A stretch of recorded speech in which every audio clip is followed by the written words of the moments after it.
నమస్తే అన్న, నా పేరు జైపాలరెడ్డి. మాది కళ్యాణదుర్గం కాన్స్టిట్యున్సీ, దాసంపల్లి విలేజ్ సార్. మాది దాసంపల్లి విలేజ్ సార్. కళ్యాణదుర్గంలో మొట్టమొదటి సీటు చంద్రబాబు నాయుడు గిఫ్ట్ ఇస్తానని చెప్పి సురేంద్ర బాబు గారు చెప్తా ఉన్నారన్న.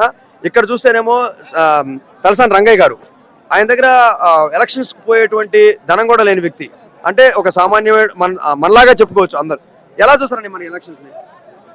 సురేంద్ర బాబు గురించి చెప్పాలంటే సార్, 200 కోట్ల డబ్బులు ఉంటాయని నీకు టికెట్ ఇస్తాడు చంద్రబాబు నాయుడు. నీతో 200 కోట్ల డబ్బులు ఉన్నాయా? నీతో లేవా? నీకు ఉంటే టికెట్ ఇస్తాడు.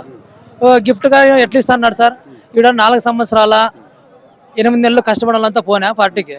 ఆయన ఏదో 200 కోట్ల డబ్బులు తీసుకొచ్చి ఇక్కడ వచ్చి ప్రజలకు వెళ్తే ఏమన్నా వేస్తారా? ఓటేమన్నా నువ్వు ఈ రోజు ఒక రోజు చెల్లింటావు నువ్వు. అంటే ప్రజాసేవ చేయడం కోసమే కదా ఆయన 200 కోట్లు ఖర్చు పెట్టి వస్తానన్న. కాదన్నా, ప్రజాసేవ 4 సంవత్సరాల 8 నెలలు ఎక్కడ పోయినా ఉన్నాను ప్రజాసేవ చేసేవాడు. ఉన్నావు జిల్లాలోనే ఉండవు కదా, జిల్లాలోనే ఉండవు, మన రాష్ట్రంలోనే ఉండవు కదా. అప్పుడు నీ కళ్యాణం ప్రజలు గుర్తు రాలేదా? అప్పుడు రాలేదా? ఇప్పుడు ఓన్లీ ఏదో ఎలక్షన్ వచ్చింది, చంద్రబాబు నాయుడు టికెట్ ఇచ్చిన 200 కోట్లు నువ్వు టికెట్ కొనుక్కొచ్చుకున్నావు. ఆర్టీసీ బస్సులో కూడా నాకు 70 రూపాయలు ఇస్తే టికెట్ అనంతరం నుంచి కళ్యాణం దింపుతారు. డబ్బులు ఉంటే నీకు కూడా ఇస్తారు టికెట్. చంద్రబాబు నాయుడు గురించి మనం ఎందుకు మాట్లాడాలి నాన్న? 14 సంవత్సరాలు ఉన్నాడు ఆయన. ఏదన్నా ఒక పథకం పేరు చెప్పాను ఆయన. ఏటుకుండా అంటే ఆయన పథకాల పేరు కరంభూమి అంట, జన్మభూమి కరంభూమి కమిటీలు అంటారు కదా. వేటు కరంభూమి జన్మభూమిలో జన్మభూమి, అదే నాకైతే కరంభూమి అంటున్నారు. అది ఈ ప్రజలకి కరం బట్టి వాళ్ళకి భూమి కమిటీలు ఇచ్చినారు. ఆ రోజు దివాకర్ రెడ్డి కూడా రాయదుర్గంలో చెప్పినాడు, అయ్యా జన్మభూమి కమిటీలు కదా అయ్యా, కరంభూమి కమిటీలు అని చెప్పి ఆయన పెద్ద చెప్పినాడు, ఒక ఎంపీగా హోదాలో ఉండి కూడా. అది సార్ ముఖ్యంగా మరి ఎట్లన్నా మీ లీడర్ తలసాని రంగయ్య గారు ఎలా ఎదుర్కొంటారని చెప్పి మీరు ఎలా చెప్తారు సార్? తలసాని రంగయ్య సార్ గారు ఆయన మంచి ఉన్నత విద్యావంతుడు. ఆయన ఏమో 10th క్లాస్ ఫెయిల్ కాలే, 7వ క్లాస్ ఫెయిల్ కాలే. ఆయన ఒక ఐఏఎస్ డాక్టర్. ఆయన అంతా మంచి విద్యావంతుడు.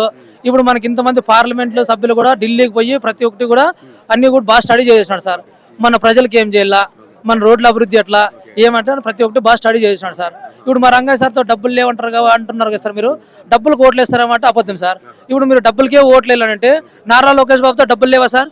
2019 ఎందుకు ఓడిపోయినాడు సార్? అనిల్ కుమార్ ఎందుకు ఓడిపోయినాడు సార్? మన అనిల్ కుమార్ ఎందుకు గెలిచాడు? నెల్లూరు రూరల్లోనా నారాయణతో డబ్బులు లేవు సార్. పిల్లలు చదువులకి చెప్పిస్తానని చెప్పేసి ప్రజలు రక్తాలు దారి డబ్బులు వసూలు చేస్తున్నాడే. మరి రక్తాలు దాకా డబ్బులు వసూలు చేసి డబ్బులు లేవా ఆయన దగ్గర? మరి ఆయన ఎందుకు ఓడిపోయినాడు సార్? మరి నందిగాం సురేష్తో డబ్బులు ఉన్నాయా? నందిగాం సురేష్తో ఆయన ఎట్లా గెలిచినాడు సార్ ఎంపీగా? మరి ఇప్పుడు ప్రస్తుతానికి మనకి ఈర్లకప్పు టికెట్ ఇచ్చినాడు సార్ జగన్ అన్న. ఆయనతో ఏం లేదు ఆయనకి. ఇది మేము ఇక్కడ కళ్యాణంలో ఏమంటామంటే మేము కరూపాని అంటాం. మేము ఇందిరాది బుక్, కరూపాని బుక్, ఇందిరామ్ దిల్లో, అవి రెండే ఉన్నాయి ఆయన దగ్గర. అంత ఇంకేం లేవు ఆయనతోనేమో. ఆయన అనుకుంటే టికెట్ ఇచ్చినాడు కదా. అలాగే జగన్మోహన్ రెడ్డి టికెట్లు అమ్ముకోవాలంటే లారీలకు వస్తాయి డబ్బులు ఆయనకి, జగన్మోహన్ రెడ్డికి. జగన్మోహన్ రెడ్డి ఏమంటే ప్రజల్లో పుట్టిన నాయకుడు సార్. ఆయన ఏదో ఒకరు అంగీ కొనుక్కొచ్చి వేసుకునే మనిషి కాదైనా. ఆయన సొంతంగా ప్రజల్లో నుంచి ఎదగాడు. మనకు ముఖ్యంగా తలసాని రంగయ్య గారిని చూస్తా ఉన్నారు.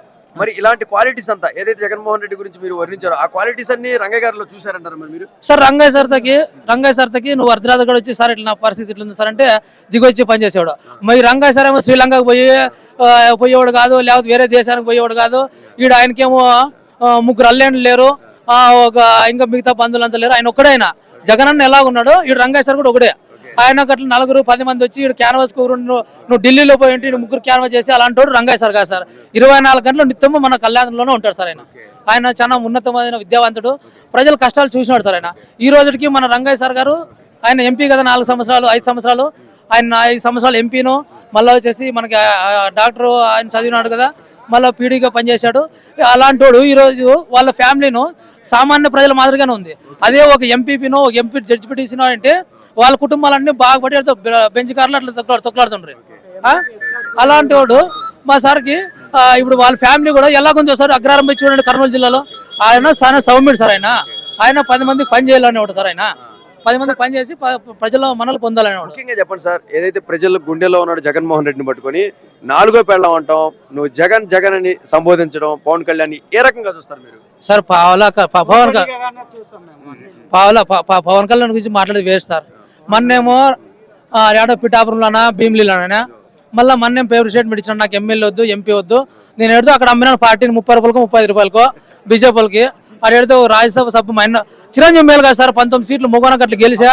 ఆయన పార్టీ అమ్మే వాళ్ళ పార్టీ అమ్మా వాళ్ళు ఏదో రాజ్యసభ తెచ్చుకొని మినిస్టర్ అయ్యా. ఈయన వార్డ్ నెంబర్కి వెళ్ళేది ఇంకెట్లా ఇస్తారు సార్ మినిస్టర్ పోస్ట్ రాజ్యసభ తీసుకుని? కానీ వార్డ్ నెంబర్ అన్నా గెలాలి కదా నువ్వు. మా ఊర్లో వార్డ్ నెంబర్ వెళ్ళి మా సంతిమ్మ ఉన్నాడు, మా సంతిమ్మ వాడన్న వార్డ్ నెంబర్ గెలిచినాడు.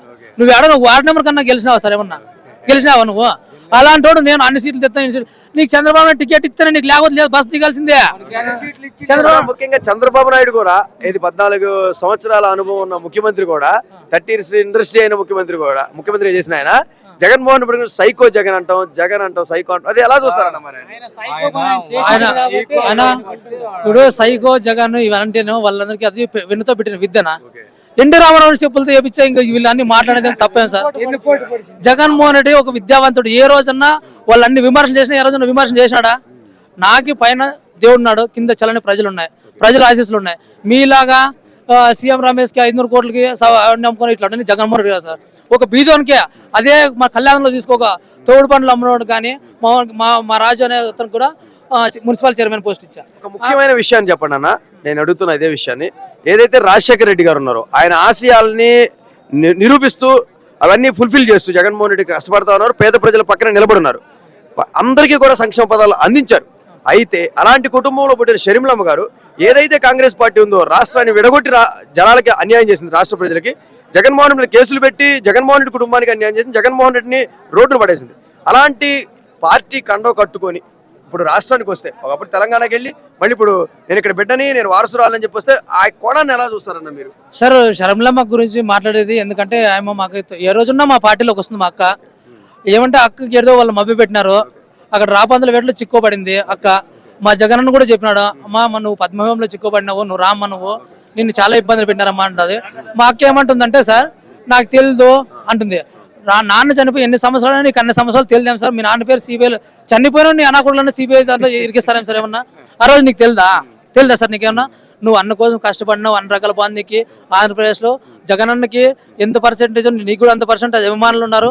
అలాంటివి తీసుకోపోయి వాళ్ళు ఏదో మాయ మాటలు చెప్పి నువ్వు వైఎస్ షర్మిల అంటున్నావు కదా సార్. వైఎస్ షర్మిలను ఎట్లా పెట్టుకుంటావు సార్ నువ్వు ఇంటి పేరు? ఇప్పుడు మా భార్య ఉంది, మా భార్య వాళ్ళు మా ఇంటి పేరు మేము మార్చుకున్నాం కదా, వాళ్ళ పేరు అంటున్నారు నోట్ల కుమ్రాన్ని. ఇప్పుడు షర్మిలం అంటే వైఎస్ షర్మిల అంటే ఎట్లా అంటారు సార్? ఏ సార్ ఇప్పుడు నందమూరి తారక రామారావు ఉన్నాడు కదా, మరి నారా లోకేష్ మనోడే కదా, నారా లోకేష్ నందమూరి లోకేష్ పెట్టుకోవచ్చు కదా. ఎట్లా పెట్టుకుంటారు సార్? మా అక్క గురించి నేను నో కామెంట్ సార్, ఎందుకంటే మా అక్క కొద్ది రాంగ్ స్టెప్. ఇక్కడ ఏం జరుగుతుందంటే ఉండడం కాంగ్రెస్ పార్టీనే కానీ సూట్ కేసులు చంద్రబాబు నాయుడు అని చెప్పి మాటలు వస్తా ఉన్నాయి. సార్ కొండారెడ్డి చెప్పాడు కదా సార్, ఆయన చెప్పినాడు కదా సార్ విత్ ప్రూఫ్ తో సార్ నేను చూపిస్తున్నాడు. నేను స్పిటిక్ రాసి పంపిస్తాను. రామోజీరావు ఇక్కడ చంద్రజ్యోతి అనే పేపర్ ఉన్నాడు, ఆ చంద్రజ్యోతి పేపర్ వాళ్ళు ఇద్దరును మేము రాసి పంపిస్తామమ్మా, నీకు డబ్బులు ఇస్తాం, పేపర్ ఇస్తాము, నువ్వు మైక్ కూడా తీసుకుంటే చాలమ్మా అని చెప్తారు సార్. ఇదే రోజు నిన్ను ఎన్ని ఇబ్బందులు పెట్టినారు కూడా వాళ్ళకి తెలుసు సార్, వాళ్ళకి అమ్మగారికి తెలుసు. అయినా నువ్వు వాళ్ళు మాట వింటున్నావు అంటే నీ అజ్ఞాతగానికో నీ వినేతగా మీకే వదిలేస్తున్నామన్నా. అన్న ముఖ్యంగా చెప్పండి చివరిగా, చంద్రబాబు నాయుడు ఓ పక్క, పవన్ కళ్యాణ్ ఓ పక్క, షర్మిల గారు ఓ పక్క, బీజేపీ ఓ పక్క, ఎలా ఉండబోతుంది జగన్మోహన్ రెడ్డి సార్? నువ్వు సార్ ఇక్కడికి నువ్వు రావాలనుకున్నావు సార్, నువ్వు ఇక్కడ రావాలనుకుంటే అక్కడ గేట్లో 4 కుక్కలు ఉన్నాయి, ఆ కుక్కలు చూసి నువ్వు ఎదపడిపోయినావా లేకపోతే ఇక్కడ గమ్యానికి చేరుకోవాలని ఇక్కడ వచ్చినావు సార్? అలా జగన్మోహన్ రెడ్డి కూడా ఎప్పుడు కూడా ఒకటే సార్. ఆయన పార్టీ పెట్టినది ఒకటే, అమ్మ ఆ రోజు జగనన్న. ఈ రోజు పార్టీ నిలుపుకున్నాడా లేదు సార్? ఆయనకు అట్లా ఏదో తప్పుడు పనులు చేసి పార్టీ ఎవరికి కొనలే అమ్మలే. మా జగనన్న అనేది ఒక జనాలకు ప్రజల ఆశీస్సులు ఉన్నాయి సార్, ఎక్కడున్నా చూసినా కూడా.